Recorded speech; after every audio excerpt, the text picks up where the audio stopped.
increíble. Gracias por la música tan grandiosa que escuché. Me presento hoy delante de ustedes después de 2 décadas de un largo proceso donde he aprendido demasiadas cosas. Quizás no puedo ser tan sincero para decir que ahora puedo ver los frutos preciosos de esta institución bajo el mando de su presidente Albert Mohler. De poder ver la escuela de Billy Graham bajo el Dr. Greenway y poder ver todo este cambio cuando apareces después, 20 años después. Realmente que me conmueve. Ahora, en términos del premio que he recibido hoy, quise poder ver quién estaba alrededor cuando llamaban a ese premio. Y de verdad que fue muy conmovedor saber que ese recipiente era yo. 20 años dicen mucho de las personas, especialmente en mi caso, ya que he desarrollado lo que yo he sido. Y siempre hay una perspectiva específica, aun cuando solo tenía 38 años, cuando servía aquí como decano, mi presidente, mi jefe, era menor que yo. Yo creo que lo sigue siendo, para ser franco. Y ver el liderazgo que tuvo, que estuvo empacado en ese liderazgo y en ese corazón, una vez con 38 años y hoy a mi edad, es absolutamente el trabajo de Dios. Hay tantas cosas que pudiera decir acerca de la facultad de Billy Graham, pero mi tarea principal esta mañana es la de predicar la palabra. Pero no quiero perder la oportunidad para darle la gloria a Dios de todo lo que Él ha hecho. Los miembros fundadores de la facultad aún están aquí. Y también los estudiantes en ese entonces ahora rondan los pasillos liderando. Tal como es el caso de uno de mis estudiantes del doctorado, Dr. Greenway, por ejemplo. Disculpo si los omito a algunos. Y también de estos estudiantes salió el presidente de la Convención Bautista de Kentucky. Y no es para gloriarme, pero sí para dejar en claro el legado de la facultad de Billy Graham. No para elevar el nombre de una sola institución, sino para honrar la vida de hombres y mujeres de Dios, fieles que sirven el Evangelio en todo el mundo. Y no puedo dejar de mencionar que en el momento cuando esta facultad se fundaba, leímos un texto bíblico específico. En ese grupo de liderazgo, los Mohler e incluso su esposa Mary tuvieron que sufrir muchos dolores y batallas difíciles para cambiar una institución de las raíces de la neortodoxia a las raíces de la inerrancia. Y poder ver el precio que ellos pagaron, usted estaría completamente sorprendido en ver cómo Dios trabajó en esa familia específica. Es increíblemente admirable. Katy y Christopher eran 2 niños solamente en ese entonces. Ahora Katy está casada y Christopher es un hombre adulto. Dios utilizó esos años no solo en la facultad de Billy Graham, pero también en el liderazgo del Seminario del Sur para lograr un impacto grande en el mundo de hoy. Y sí, fue Dios y Él sea la gloria, pero Dios trabajó a través de un hombre y una mujer y muchos más para hacer de este lugar lo que es hoy. Estoy de pie no solo en humildad de corazón, sino también maravillado. El texto está en el 4º capítulo del libro de los Hechos. Creo que todo aquí ya están siguiendo la versión revisada estándar.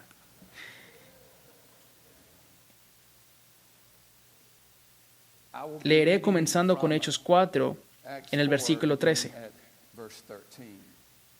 ¿Podría ponerse en pie en honor a la lectura de la palabra de Dios? Al ver la confianza de Pedro y de Juan, y dándose cuenta de que eran hombres sin letras y sin preparación, se maravillaban y reconocían que ellos habían estado con Jesús. Y viendo de pie junto a ellos al hombre que había sido sanado, no tenían nada que decir en contra. Pero después de ordenarles que salieran fuera del concilio, deliberaban entre sí: ¿qué haremos con esos hombres?, decían. porque el hecho de que un milagro notable ha sido realizado por medio de ellos es evidente a todos los que viven en Jerusalén, y no podemos negarlo. Pero a fin de que no se divulgue entre el pueblo, vamos a amenazarlos para que no hablen más a ningún nombre de este hombre. Cuando los llamaron, les ordenaron a no hablar ni enseñar en el nombre de Jesús. Pero Pedro y Juan les contestaron: ustedes mismos juzguen si esto es justo delante de Dios, obedecer a ustedes en vez de obedecer a Dios. Porque nosotros no podemos dejar de hablar de lo que hemos visto y oído. Y después de amenazarlos otra vez, los dejaron ir, no hallando la manera de castigarlos por causa del pueblo, porque todos glorificaban a Dios por lo que había acontecido. Porque el hombre que había sido sanado tenía más de 40 años. Señor, tú bendices esta palabra y esa lectura de ella. Ahora te pido que me vacíes para que tú me llenes de tu espíritu para hablar tu palabra con firmeza. En el nombre de Jesús. Amén. Era una situación peculiar poder estar ante el Sanedrín. Quizás era su peor pesadilla, porque ellos eran los que habían ejecutado a Jesús, aquel que había clamado a ser el Mesías. Y ahora sus seguidores estaban clamando también otras cosas maravillosas. Clamaban diciendo que Jesús se había levantado hasta de los muertos. Dos apóstoles, Pedro y Juan, habían enfrentado el Sanedrín. Les mandaron en prisión por predicar que Cristo, el que creían, había resucitado de la muerte. Y cuando hablaron por primera vez, no tenemos un registro en el texto, pero dijeron cosas que al Sanedrín seguramente les sorprendió. Tenemos evidencia anterior en el capítulo 12 de ello. Les sorprendió el clamor de que Jesús era el único camino para la salvación, el clamor audaz de que este Cristo que el Sanedrín ejecutó ahora también había resucitado de la muerte. Y el Sanedrín estaba acorralado porque el poder del Evangelio se había manifestado tan poderosamente, específicamente a través de la sanación de un hombre que había nacido paralítico. El Sanedrín le conocía a este hombre paralítico, le habían visto a este hombre, le habían visto teniendo su postura minusválida pidiendo limosna. Lo habían visto pidiendo la limosna, pero el poder del Evangelio se manifestó.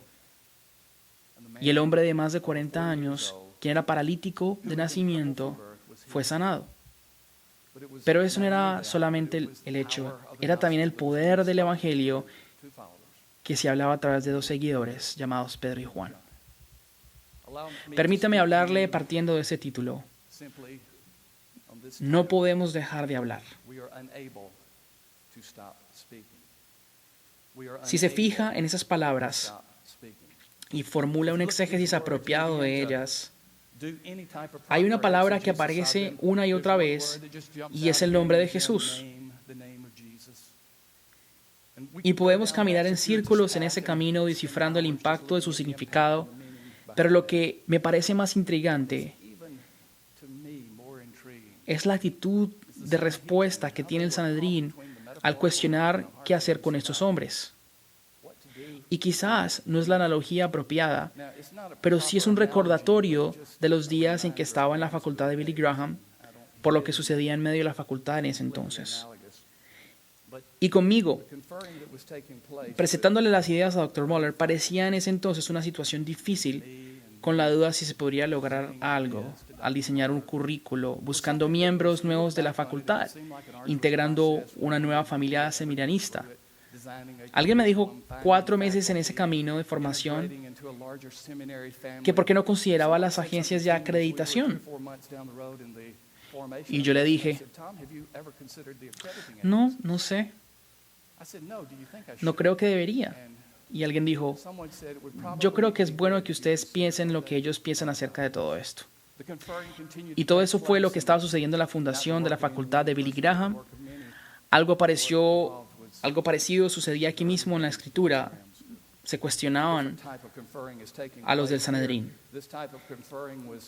Decían los del Sanedrín, ¿qué hacemos con esos hombres? ¿Qué hacemos con los que predican a Cristo, Ya los hemos puesto en prisión. ¿Ahora qué hacemos? Hay muchas verdades que salen de este pasaje, pero primero quiero compartirles algo que es muy simple. De hecho, el mensaje total es muy simple. Y la primera verdad es que el poder del Evangelio es suficiente para el evangelismo. El poder del Evangelio es suficiente para el evangelismo. En los versículos 13 y 14, ellos observan a Pedro y a Juan. Observan que son hombres sin educación, con entrenamiento. Y dicen que estos estaban sorprendidos porque recordaban que habían estado con Jesús. Y claro, podemos tomar esto de dos maneras distintas. Pueden recordar solo históricamente que estaban con Jesús, pero también se puede entender que cuando hablaba aquí el versículo de que estaban con Jesús, de que caminaban con su poder y su fuerza. Lo otro que muestra es el poder del Evangelio que estaba allí presente. Y lo podemos ver en el versículo 22, donde dice: porque el hombre en quien se había realizado este milagro de sanidad tenía más de 40 años. De nuevo mencionan a este hombre en los versículos y dice que al ver a este hombre de pie al lado de los apóstoles, ellos no tenían nada que responder. Entonces el poder del Evangelio se volvió muy evidente. Muchas veces vemos el evangelismo, especialmente en nuestras iglesias locales, como un programa o como algo que se tiene que hacer porque toca. Pero la realidad es que el evangelismo se satura de poder del Evangelio. El evangelismo, en su sentido más puro, es el derramamiento de Cristo, quien está en nosotros, actuando sobre nosotros y compartiendo su evangelio con otros. Una de 4 iglesias, odio decir esto porque hay gente que lo toma mal, pero no es bueno decir que no tienen iglesia favorita, pero en una de mis iglesias favoritas, la de San Petersburgo, en la Florida, había un chico llamado Van. Tenía una historia peculiar porque había vivido en el Golfo de México en un velero, pero tuvo que regresar a tierra por evadir impuestos. Y él caminando en tierra, 4 bloques, llegó hasta mi iglesia. Llegó a mi oficina oliendo a pescado.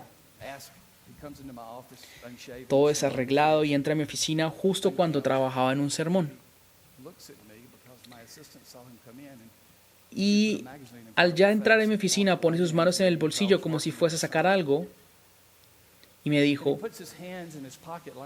quiero algo de usted. Mi primer pensamiento fue: llévese a mi esposa y a mis hijos, simplemente no me hiera. Pero mantuve la calma y le dije: ¿qué quiere? Y él dijo: quiero 3 cosas. Necesito comida. Y le dije que yo lo podía hacer. Me dijo: necesito un lugar para quedarme. Págueme una noche y yo le pago después. Le dije: lo podemos arreglar. Y pasó por un momento porque no me había dicho la tercera cosa. Y luego me dijo: ¿me puede decir cómo volverme cristiano? Dios mandó un hombre que intentaba navegar a Cuba, quien había sido interceptado por el servicio de impuestos, con su bote confiscado, dejado en libertad bajo su propia fianza, caminando en tierra a un pastor en una iglesia de San Petersburgo, Florida. Le compartí el evangelio y Iván se convirtió en un creyente. Una de las cosas buenas de él es que no se conocía las reglas eclesiásticas. Nunca había estado en una iglesia hasta esta. Hay muchas historias que puedo hablar de él, pero quiero volver al texto.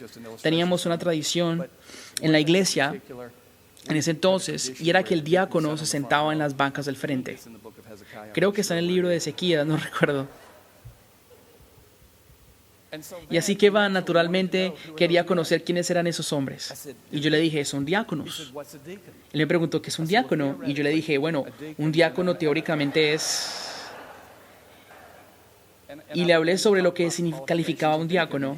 Él me dice: vaya, ya lo entiendo. Los diáconos son los más espirituales en la iglesia y por eso se sientan en las primeras bancas. No exactamente. El siguiente domingo yo ya me había olvidado de la conversación. Van llega a las primeras bancas y le habla al hombre que estaba a tercer puesto a la derecha. Lo señala con su dedo índice y le dice: Yo vi lo que usted hizo el fin de semana. Usted debe sentarse en sillas atrás.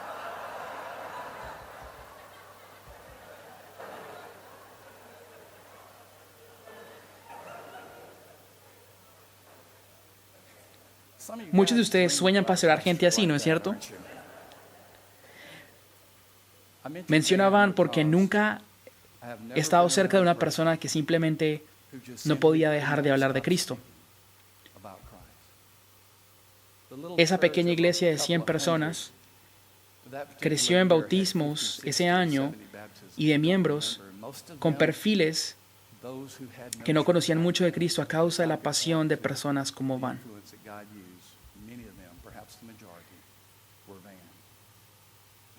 Hay poder en el Evangelio.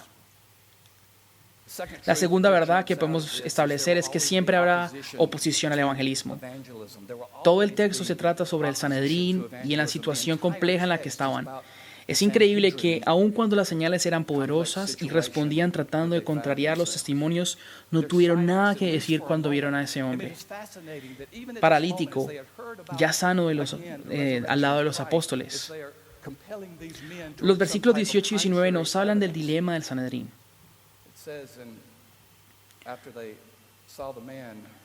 Nos dicen que la gente de Sanedrín no sabía qué hacer.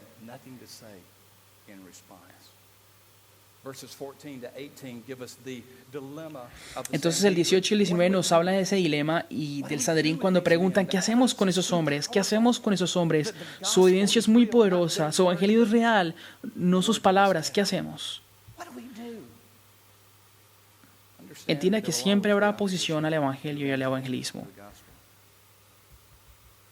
La persecución de los misioneros es muy común, pero no es muy común que haya misioneros. Cuando usted va como misionero, la probabilidad de ser perseguido es lo más alto que se ha visto en toda la historia reciente. Pero sí queda aquí claro que en los Estados Unidos usted también será perseguido en otras maneras. En su trabajo, en su cultura, usted será acusado de intolerancia, como dicen. Está bien tener nuestras propias creencias. Usted tiene la suya y yo la mía, y no podemos tener problemas. Y por amor, supuestamente, no puedo decirle que se puede ir al infierno sin conocer a Cristo.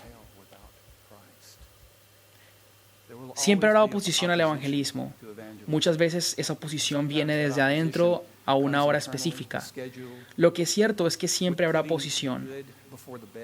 Y el texto continúa en el versículo 15 diciendo: pero después de ordenarles que salieran fuera del concilio, deliberaban entre sí. ¿Qué haremos con esos hombres?, decían, porque el hecho de que un milagro notable ha sido realizado por medio de ellos es evidente a los que viven en Jerusalén, y no podemos negarlo. Pero a fin de que no se divulgue más entre el pueblo, vamos a amenazarlos para que no hablen más a ningún hombre de este nombre. La amenaza era la cárcel, el castigo, incluso la muerte misma. Les prohibieron no enseñar ni predicar sobre Jesús. La tercera verdad de este texto es que la teología correcta siempre conlleva al evangelismo. Pedro y Juan, quienes son autores de gran parte del Nuevo Testamento, son señalados en la corte. Conociendo a quién seguían y a quién habían resucitado de la muerte, se les manda no enseñar y predicar en el nombre de Jesús. Hay una ironía aquí. Los creyentes primitivos se les ordenaba para que permanecieran en silencio. Pero los creyentes de hoy modernos se les tiene que urgir para que hablen. Repito, los creyentes primitivos se les ordenaba que permanecieran en silencio y los creyentes modernos se les tiene que urgir para que hablar. El énfasis correcto evangelístico nació de una buena teología en Dios. Cuando recibimos ese regalo de la salvación por fe y por gracia, si no está fluyendo dentro de nosotros, hay algo que está mal en lo profundo de nuestro ser. Un hijo de Dios, salvado por Dios, quien debe tener ese corazón. No podemos hacer nada más que hablar acerca de lo que hemos visto y escuchado. lo cual nos trae a esta cuarta y verdad final. Es muy evidente que el versículo que el Evangelio es poderoso con el evangelismo no puede hacer nada para dejar de hablar. Versículos 19 y 20. El Evangelio poderoso, el evangelismo no pueden hacer nada para dejar de hablar. Versículos 19 y 20. Pero Pedro y Juan le contestaron: ustedes mismos juzguen si es justo delante de Dios obedecer a ustedes en vez de obedecer a Dios, porque nosotros no podemos dejar de decir lo que hemos visto y oído. El Sanedrín aún estaba confundido, amenazándoles aún más, pero no encontraron forma de castigarles porque toda la gente le estaba dándole gloria a Dios. Y había un hombre sano por el poder del Evangelio.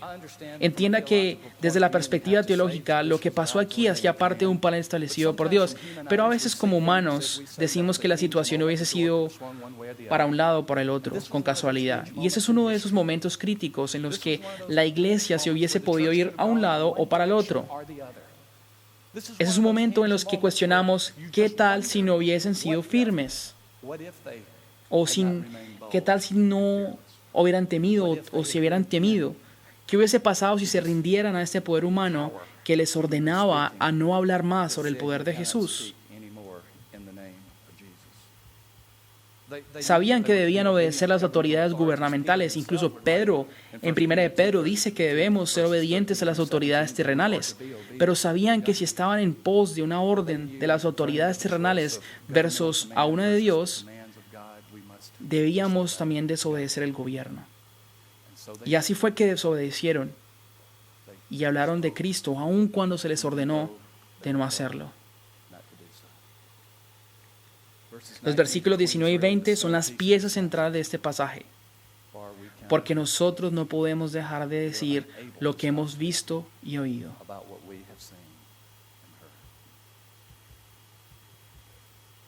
Dios ha hecho algo increíble con mi vida en estas últimas semanas.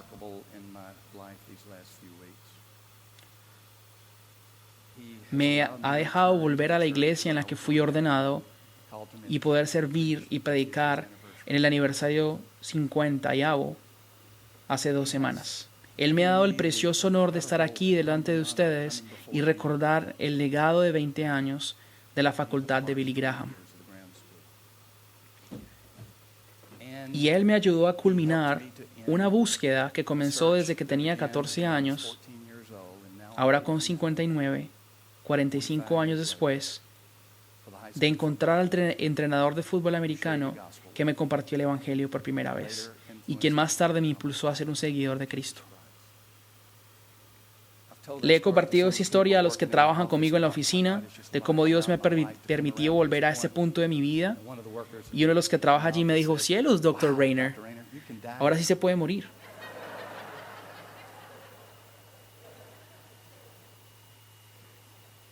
Bueno, sí.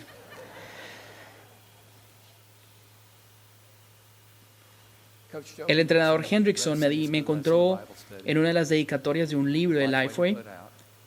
Llamó a las oficinas, al centro de llamadas, para preguntar si yo había puesto su nombre o si la persona en el libro era de él, porque nunca le conté que había seguido a Cristo. Nunca le di las gracias a él por lo que me predicó. Pero ahora la búsqueda de 45 años había terminado. ¿Y sabe lo que voy a hacer? Voy a predicar mi sermón anual en la capilla de Lifeway en unas 3 semanas, porque el entrenador Hendrickson, de 77 años, estará allá. Y se lo presentaré a mi familia de Lifeway. Esto será evidencia de cómo Dios trabaja a través de la vida de una persona. Y cualquier cosa que haya hecho o alcanzado, desde una perspectiva humana, miraré hacia atrás a la vida de un entrenador de fútbol americano, quien le habló a un niño hambriento dónde encontrar comida en el pan de vida. Damas y caballeros, no solo hable sobre el evangelismo, no solo programe el evangelismo. Deje que sea mucho más de lo que usted es, tanto que no pueda dejar de hablar lo que ha visto y ha oído. Gracias, Señor. Gracias. Soy bendecido, honrado y agradecido. Gracias por tanto que has hecho y lo que harás. Envíanos de ese lugar con un deseo ferviente de proclamar las buenas nuevas de Jesucristo, de las que no podemos dejar de hablar, de lo que hemos oído y visto. En el nombre de Jesús. Amén.